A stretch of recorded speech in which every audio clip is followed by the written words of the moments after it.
Behold, a graph, and it contains all of the information we need to save the world, kind of. See, in my mind, there's two main things we need to do to give humanity a good future to look forward to. Thing number one is that people need to live longer and have a higher quality of life and have more happiness.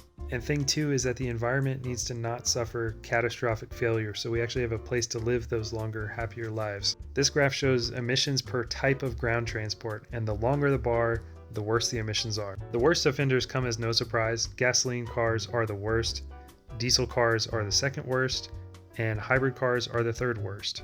So hybrid cars, which is the 158 right here, is only about 25% better than gas cars, which is the 208 at the bottom. And right in the middle of the list, you can see electric cars, which show that they're only about a 50% improvement over gas cars.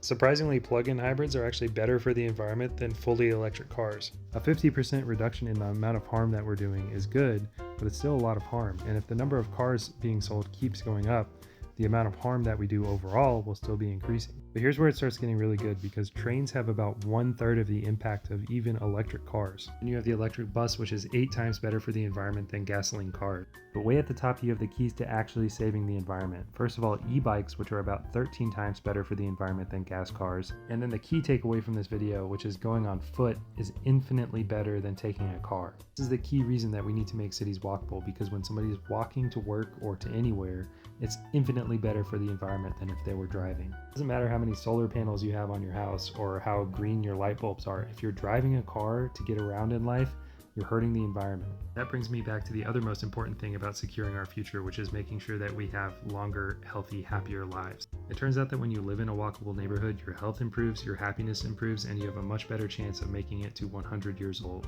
Shockingly, what's good for the environment is also good for humanity. Elon is always going on and on about how important it is to reason from first principles. So here's a first principle for you, Elon.